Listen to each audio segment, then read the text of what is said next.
10 days ago, on December 7th, Kahawa Pride kicked off the season with a live-streamed match that at one point peaked at over 4,500 live viewers. In total, the match was viewed by over 95,000 people from 100-plus different countries. We received $1,200 in donations, and it was a massive success. But despite all the attention, the results of the match were not what we had hoped for. Despite a multitude of chances, 4 shots off the post and a very resilient Terror Squad defense resulted in a 0-0 draw in our home opener. Social media erupted with criticism, with the message from our fans being loud and clear. No more pool table, refocus on football and start winning matches. The squad was disappointed, but there was no time to dwell on our bad luck. We sat 14th on the table and had a huge road match to prepare for, now just 6 days away. 6 days to train, reset, and respond. And this past week had everything. Our largest charity event of the year, a friendly against one of the Premier League's top clubs, and of course, a huge redemption match on the road against Soweto Bromley FC. Did the Pride step up and take 3 points back home to Kahawa West, or did Soweto Bromley silence the crowd and win their 3rd match in a row? All will be revealed in this episode of Road to the Kenyan Premier League.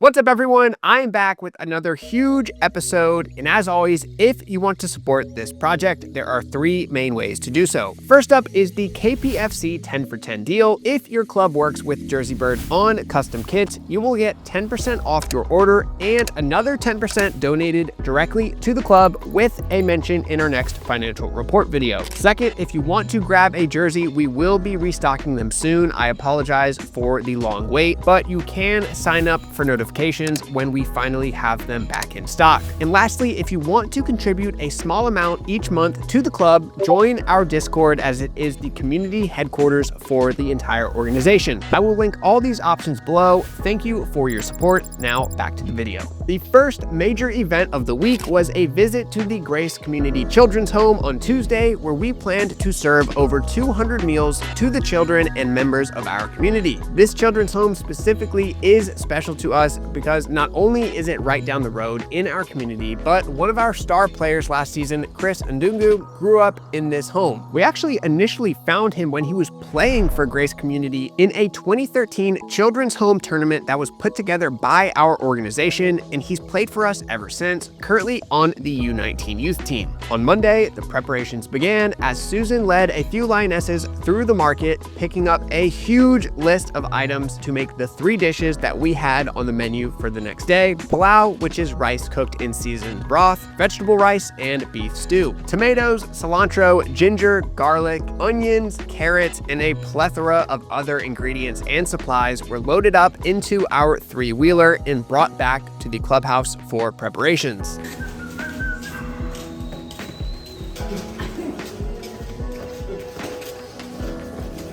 Back at the house, the boys were getting involved, cutting up the meat and prepping the snap peas for tomorrow's event. Tuesday came around and we were ready to go. We packed up all our supplies, which also included a lot of non-food donation items like tissues, soap, cooking oil, and just other general supplies, then walked all of it half a mile down the road, and the final preparations began. With the help of everyone in our organization, we were able to cook all the meals in just a couple hours, and the day was full of games, fun, and just great activities between the alphas, lionesses, cubs, and of course all the members of the children's home. And this isn't anything new to the club. Susan has a long history of leading annual charity events just like this one, but it was cool for me to finally be a part of one. Then on Wednesday, we were back with another friendly, a midweek matchup against Tusker Youth, the development team of the Premier League giants, Tusker FC. This was our starting 11 last week against Terror Squad FC in our season opener, but the friendly against Tusker saw some experimental changes. First, Siddiqui Otieno suffered a left leg injury and was out for 1 week, so James Masharia, our 6'7" defenseman, stepped up to fill the gap. Next, we had veteran Kevin Mina returning to the lineup from injury at right back, which pushed Chiari to right center back, which removed Govid from the starting lineup, while George Uma remained unmoved at left back. The defensive midfield was unchanged with Ngethe and Okech, but the offensive side was was shaken up as Mwini also suffered a minor injury against Terror Squad, so Brian Macharia filled in for the center mid role, sided by Salihi on the right wing and Moses Bwire getting the start on the left wing. And lastly, at striker, Felix Kamau replaced Dugu up top. For context, Tusker FC is a Premier League powerhouse backed by one of the most popular beers in the country, Tusker beer. With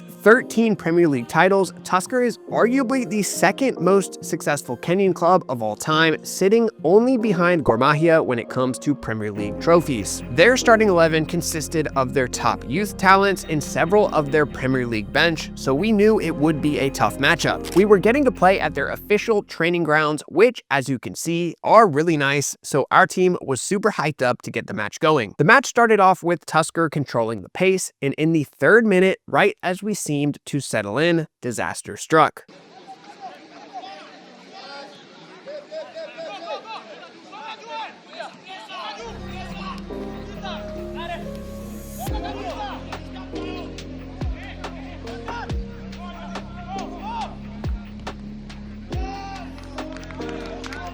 The aggressive press from Tusker forced a turnover and the ball ended up in the back of our net. But after that one mistake, we really actually did seem to settle in, keeping things very level for the remainder of the half and limiting the deficit to just 1 goal. The second half kicked off, and 20 minutes in, we had our first highlight.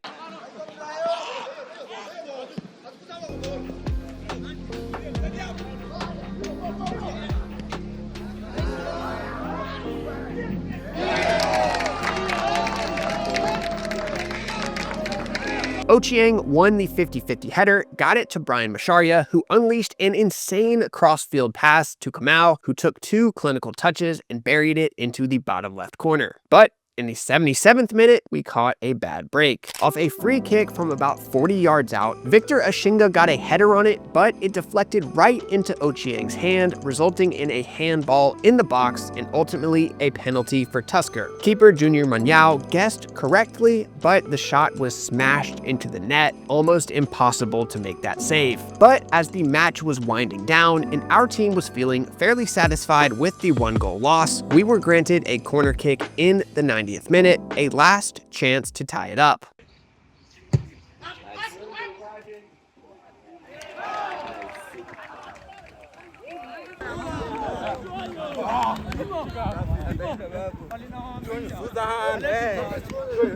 With Tusker's multi-million-dollar brewery towering in the background, Austin Ochieng got a header on Uma's cross and tied it up 2-2, ending our Premier League friendly with a draw. Not a bad result at all, and morale was high heading into the second half of the week. From Thursday to Sunday, it was pure focus on the upcoming match, with everyone in the organization aware of just how crucial it would be for our promotion chances. In this 5th tier of the Kenyan football pyramid, Regional League, only the first place team on the table gets promoted, so any loss during the season will greatly impact your promotion odds. You have to have a really strong record just to have any chance of promotion. Tomorrow's match is so important because we dropped 2 points in our last home match. We have to secure the maximum points. We are ready to hunt. Tomorrow's match is important because it's our second game and hopefully we want to win. It's another chance given to us to prove that we can get the 3 points and give good fruits to the club. We are ready to face our opponents and help our positive win. We probably wouldn't have changed tactics if it weren't for a few injuries. Just a change in players, but the shape is still going to remain the same. We are going to try and be more clinical in our finishing, but obviously we are going for the kill, we are going for the win, but we are going to be very cautious about it. The second half of the week flew by, and before we knew it, it was match day and the boys were up and ready to go. Kickoff was at 2 p.m, so we boarded the team bus around 11 and headed south to Jacaranda Grounds, the venue for today's away match.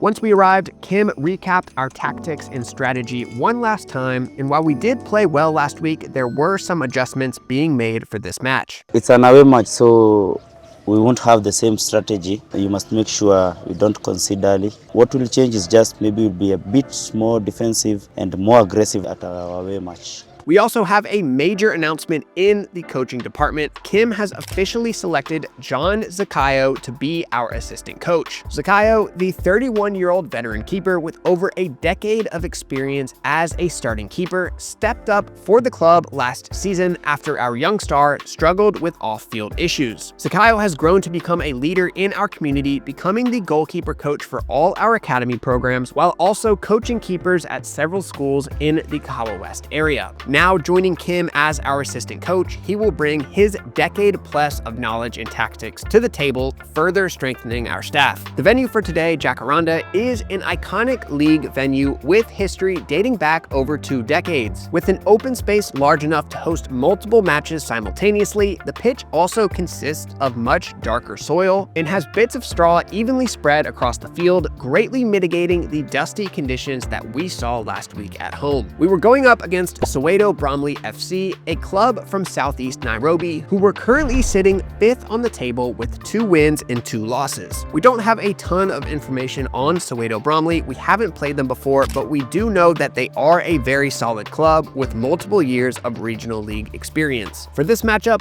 our starting 11 was similar to what we put out against Tusker earlier in the week, but with a few minor changes. First, Govid returned to the starting lineup, replacing James Masharia at center left back. Then Kamau moved from striker to left wing, pushing Bwire out of the lineup. Brian Masharia moved from center mid to striker. In Little Dembele, Kasim Mwinyi was back at full health, returning to the lineup at center mid. So this was the lineup, a few changes from last week, and we were ready to go. Soweto set the tone early, laying a borderline dirty hit on Govid in just the 2nd minute, so we immediately knew that we were in for a battle. But we stayed composed and confident, controlling the pace and generating a couple chances, with Marvin Okech pulling out a mid-match Rabona that nearly sent Masharia on a break. And again, in the 10th minute, in another questionable play, Soweto midfielder number 3 clearly trips Salihi off the ball. He's not even in possession, but the ref says play on. We gotta run this one back. What do you guys think? Is this clean or dirty? Let us know in the comments below. This battle went on all match from the first whistle to the last. Salihi was locking him up from the very first minute. He even pushed his face right here after getting clamped, but Salihi literally isn't even phased. He just walks away as if nothing happened, and the physicality continued. Here's another huge hit on Okech that actually put him on the ground for 50 seconds. But again, play goes on and the tensions stay high. Offensive chances are extremely scarce, with neither side getting any clear looks at goal. That is until the 31st minute, when Karani closes out on a huge chance inside the box, forcing an off-target shot. Meanwhile, the battle along the right wing continues, as number 3 is clearly in over his head at this point. Even Salihi's footsteps behind him are enough to force an error, and simultaneously, Salihi is creating 10+ yards of distance down the wing, terrorizing the entire Soweto defense, and has become a living nightmare for number 3, forcing turnovers and creating offense every chance he can get. But the first half ends 0-0, and the squad gathers for a halftime speech from Coach Kim. Nasikizana.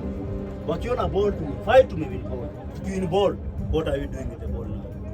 The message remains unchanged from last week. Stay composed in the attacking third, and if you have a chance, finish it. We're playing well, but still goalless after 3 halves of football. The second half kicks off, and the stalemate continues, with neither side seeing a breakthrough on offense. Salihi continues to embarrass defenders, now going to work on the left wing, but he sends his best chance of the match, a high-speed chase down off a beautiful through ball from Ochieng, just inches wide into the side netting. Minute 60 turned into minute 70, which turned into minute 80, and our fans began to fear another 0-0 draw was just moments away. We just could not get a bounce to go our way. 4 shots off the post last week, several close chances this week, but our moment still hadn't come. And as the clock kept ticking, disappointment settled across our sideline. We had put in so much work, from open trials to the new clubhouse to weeks of training in preparation for these matches, and still not a single goal to show for it.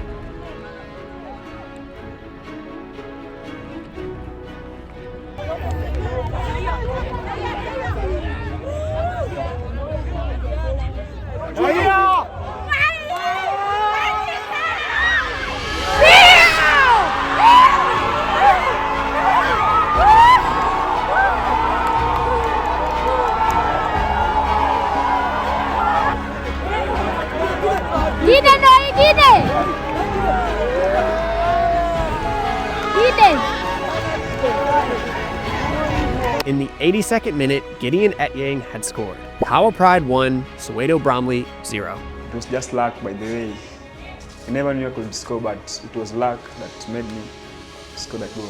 I was really much excited. I could not tell how I felt. For me, coming and scoring the goal, I was the savior of the day. The remaining 10 minutes played out, we held strong against the Soweto final attacks, and eventually the final whistle blew, our first win in this new era of Kahawa Pride football. A moment that would forever go down in club history.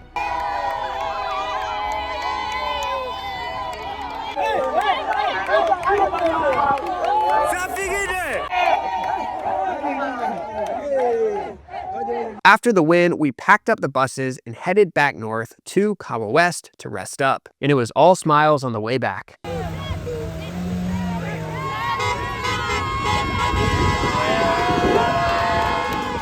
Back at the clubhouse, we asked the players for their thoughts on the match. Let's take a look. What went well is that our players took instructions well. What we can improve is taking more chances when we get to such fields. Having it being the second match of the league and us winning away, that means we were ready for the league.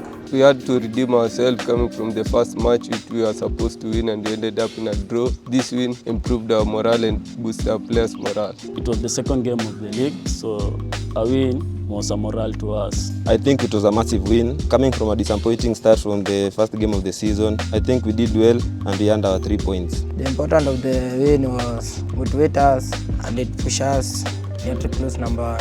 In grassroots football, it's a true advantage when it comes to home field advantages, but we managed to come out with 3 points, and I think that's all that matters. It was really a good win for the club, for the fans, for the players. Everyone was waiting for it, especially with all the chances missed against Terra. For us, what matters was the 3 points, because this is a league. We're not taking any point for chance. We are going to be grateful for any point that we get along the way. So there it is, our first win of the season, which puts us 14th on the table. And of course, Salihi won Man of the Match, well-deserved after a stellar performance. And I even saw someone tweet about his performance, which honestly is pretty crazy. But with just 2 games played so far, we are looking pretty good. Our next match was scheduled to be this weekend on Sunday, the 21st, but it has been canceled as the league has called for an early start to the holiday break. So our next match will actually be on Sunday, January 11th, with the time to be determined. We will be on the road against one of our longtime rivals, Holy Mary FC, at the iconic Panpieri Stadium, one of the craziest venues in all of Kenyan football. We played in front of over 1,000 fans plus a camel here last season, so I can only imagine how many people are going to show up this year with all the hype going on. And we will be live on stream for the match right here on the JerseyBird YouTube channel, so mark your calendars,